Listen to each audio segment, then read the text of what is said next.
Hello friends, welcome back to my channel. So ಇವತ್ತು ಒಂದು ಒಣ ಮೀನು ತೊಕ್ಕು ಹೆಂಗೆ ಮಾಡೋದು ಅಂತ ನೋಡೋಣ. ಸೊ ನಾನಿಲ್ಲಿ ಚಿಕ್ಕ ಚಿಕ್ಕ ಡ್ರೈ ಫಿಶ್ ತೊಗೊಂಡಿದ್ದೀನಿ. ಸೊ ಇವಾಗ ಇದನ್ನು ನಾನು ಚೆನ್ನಾಗಿ ಫ್ರೈ ಮಾಡ್ಕೊತಿದ್ದೀನಿ. ಇದು ಒಂದು ಸ್ವಲ್ಪ ಗಟ್ಟಿ ಆಗೋ ತನಕ ಸ್ವಲ್ಪ ಫ್ರೈ ಮಾಡ್ಕೋಬೇಕು. ಸೊ ಚೆನ್ನಾಗಿ ಫ್ರೈ ಮಾಡ್ಕೊಳ್ಳಿ. ಸ್ವಲ್ಪ ಸ್ಮೆಲ್ ಬರುತ್ತೆ, ಏನು ಮಾಡೋಕ್ಕಾಗಲ್ಲ, ಸ್ವಲ್ಪ ಅಡ್ಜಸ್ಟ್ ಮಾಡ್ಕೋಬೇಕು. ನಾನಿಲ್ಲಿ ಚೆನ್ನಾಗಿ ಹುರಿದ್ಬಿಟ್ಟು ಇದನ್ನು ಒಂದು ಪ್ಲಾಸ್ಟಿಕ್ ಬೌಲ್ಗೆ ಹಾಕ್ಕೊತಿದ್ದೀನಿ. ಯಾಕಂದರೆ ತುಂಬ ಸ್ಮೆಲ್ ಇರೋದ್ರಿಂದ ಒಂದು ಪ್ಲಾಸ್ಟಿಕ್ ಬೌಲ್ಗೆ ಹಾಕ್ಕೊಂಡು ಅದಕ್ಕೆ ನೀರು ಹಾಕ್ಕೊಂಡು ಅದನ್ನು ಇವಾಗ ಚೆನ್ನಾಗಿ ವಾಶ್ ಮಾಡ್ಕೊತೀನಿ.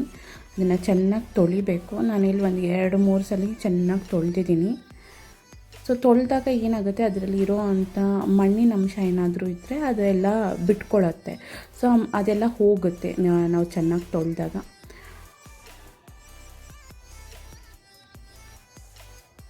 ನೋಡಿ, ಒಂದ್ಸಲಿ ವಾಶ್ ಮಾಡಿಕೊಂಡೆ. ನೋಡಿ ಎಷ್ಟು ಅದರಲ್ಲಿರೋ ಗಲೀಜು ಅದು ಇದು ಎಲ್ಲ ಬಂತು.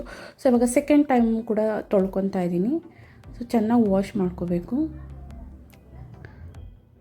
ಒಂದು 2-3 ಸಲ ವಾಶ್ ಮಾಡ್ಕೊಳ್ಳಿ ಸಾಕು. ಸೊ ಇವಾಗ ಒಂದು ಬಾಣಲಿಗೆ ಎಣ್ಣೆ ಹಾಕ್ಕೊಂಡು ಸಾಸಿವೆ ಹಾಕ್ಕೊತಿದ್ದೀನಿ. ಸೊ ಸಾಸಿವೆ ಸ್ವಲ್ಪ ಚೆನ್ನಾಗಿ ಸಿಡಿದ ಮೇಲೆ ಒಂದು ಸ್ವಲ್ಪ ಕರ್ಬೇವಿನ ಸೊಪ್ಪು ಹಾಕ್ಕೊಳ್ಳಿ. ಹಾಗೆ ನೆಕ್ಸ್ಟು ಜಜ್ಜಿರೋ ಅಂಥ ಬೆಳ್ಳುಳ್ಳಿ ಹಾಕ್ಕೊಳ್ಳಿ. ಸೊ ಬೆಳ್ಳುಳ್ಳಿ ಸ್ವಲ್ಪ ಜಾಸ್ತಿ ಇದ್ದರೆ ಚೆನ್ನಾಗೇ ಇರುತ್ತೆ. ಸೊ ಹಾಗೆ ಒಂದು ದೊಡ್ಡ ಸೈಜ್ ಈರುಳ್ಳಿ ತೊಗೊಂಡಿದ್ದೀನಿ. ಸೊ ಅದು ಸ್ವಲ್ಪ ಫ್ರೈ ಮಾಡ್ಕೋಬೇಕು. ಈರುಳ್ಳಿ ಫ್ರೈ ಆದಮೇಲೆ ಒಂದು ದೊಡ್ಡ ಸೈಜ್ ಟೊಮ್ಯಾಟೊ. ಸೊ ಇದನ್ನು ಅಷ್ಟೇ ಸ್ವಲ್ಪ ಟೊಮ್ಯಾಟೊ ಚೆನ್ನಾಗಿ ಫ್ರೈ ಮಾಡ್ಕೊಳ್ಳಿ.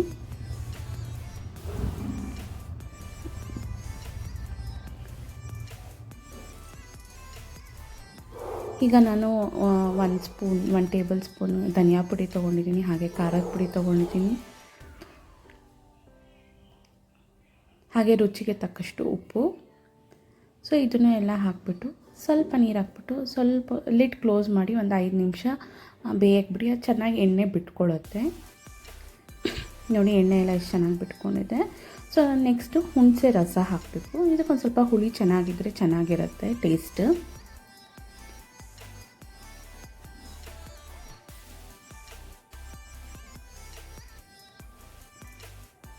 ಹಾಗೆ ಇವಾಗ ನಾವು ಏನು ತೊಳೆದಿಟ್ಕೊಂಡಿದ್ವಿ ಡ್ರೈ ಫಿಶ್ಶು, ಒಣಗಿರೋ ಮೀನು, ಅದನ್ನು ಹಾಕ್ಕೊಳ್ಳಿ.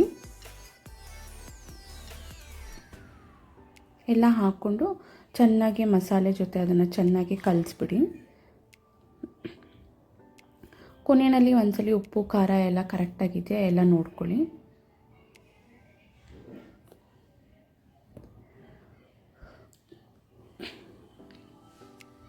ಸೊ ಈಗ ಒಂದು ಸ್ವಲ್ಪ ನೀರು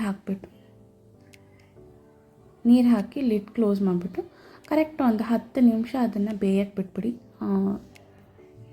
ಉರಿ ಕಮ್ಮಿ ಇಟ್ಕೊಳ್ಳಿ, ಸಿಮ್ಮಲ್ಲಿ ಬೇಯಿಸಿದ್ರೆ ಚೆನ್ನಾಗಿರುತ್ತೆ. ಸೊ ಇವಾಗ ನೋಡಿ ಚೆನ್ನಾಗಾಗಿದೆ,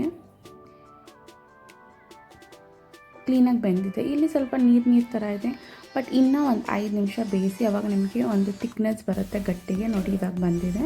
ಸೊ ಈ ಥರ ಕನ್ಸಿಸ್ಟೆನ್ಸಿ ಇದ್ದರೆ ಚೆನ್ನಾಗಿರುತ್ತೆ. ಸೊ ಈ ಮಳೆಗಾಲದಲ್ಲಿ ಇದನ್ನು ಮಾಡ್ಕೊಂಡು ತಿನ್ನೋಕ್ಕೆ ತುಂಬ ಚೆನ್ನಾಗಿರುತ್ತೆ. ಸೊ ನೀವು ಕೂಡ ಟ್ರೈ ಮಾಡಿ. Thank you friends.